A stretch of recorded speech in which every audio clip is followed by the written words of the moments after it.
매주 목요일 경제브리핑 시간입니다. 이 시간은 격주로 국민연금공단 대구지역본부 연결해서 국민연금 정보 알아보는 시간이죠. 노후준비 서비스팀의 이혜리 차장님 오늘도 전화로 만나봅니다. 연결되어 있습니다. 차장님 안녕하십니까? 네, 안녕하십니까. 국민연금의 이혜리입니다. 오늘은 국민연금에 대한 어떤 정보를 전해주시겠습니까? 네, 오늘은 부양가족연금에 대해서 말씀드리겠습니다.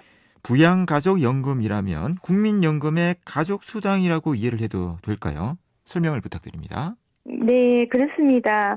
노후령 유족 장애연금을 받는 수급권자에 의해 생계를 유지하고 있는 배우자, 미성년 자녀, 고령의 부모님이 있는 경우 일정 금액의 가족수당적 성격의 부양가족연금을 더해서 지급합니다. 타공적 연금과 연계한 경우 연계노령연금과 연계노령유족연금에도 부양가족연금은 해당이 됩니다. 연금 외에 일시금에는 이 부양가족연금이 포함되지 않는 거군요. 네, 맞습니다. 장애 4급, 반환 일시금, 사망 일시금 같이 일시금에는 지급되지 않고요. 네. 노령연금 중 소득활동에 따른 노령연금과 분할연금에도 부양가족연금은 지급되지 않습니다. 소득활동에 따른 노령연금이라면 A값을 초과하는 소득이 있는 경우 초과분에 따라 연금액이 감액되어 받는 연금을 말씀하시는 거죠? 네, 그렇습니다. 소득활동에 종사하지 않게 되면 감액도 되지 않고 부양가족연금을 받을 수 있습니다. 만약 계속 A값을 초과하는 소득이 발생된다 하더라도 연금 수급 연령에서 5년이 경과하면 소득 유무와 상관없이 연금액도 감액되지 않고 부양가족연금도 받을 수 있습니다. 이 배우자나 미성년 자녀, 부모가 무조건 부양가족연금 대상이 되는지 궁금한데요. 부양가족연금을 받을 수 있는 이 기준이 구체적으로 어떻게 되는지 좀 설명을 부탁드립니다. 네, 부양가족연금 계산이 되는 배우자, 미성년 자녀, 고령의 부모님은 신분 요건, 연령장애 요건, 생계유지 요건을 충족해야 되는데요. 먼저 배우자인 경우는 사실혼 배우자도 포함이 되는데 가출이나 실종 등의 사유로 명백하게 부양관계가 있는 것으로 볼 수 없는 경우를 제외하고는 부양가족연금 대상으로 인정이 되고요. 자녀는 19세 미만 또는 19세 이상이더라도 국민연금 장애 등급 2급 이상 또는 장애복지법상 심한 장애인인 경우 해당되고요.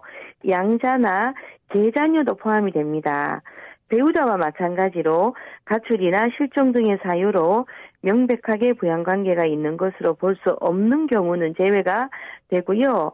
부모는 60세 이상이거나 60세 미만이더라도 국민연금 장애 2급 이상 또는 장애인복지법상 심한 장애인 경우 해당되는데 부모에는 계부모, 배우자의 부모도 포함되지만 배우자의 계부모는 포함되지 않습니다. 여기서 계자녀나 부모는 주민등록표상 세대를 같이 해야 부양가족연금 대상이 됩니다. 그렇군요.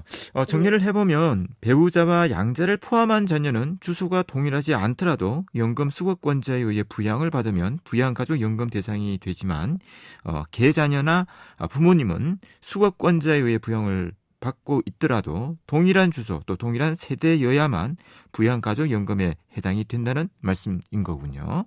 네, 그렇습니다. 정리를 정말 잘 해주셨습니다.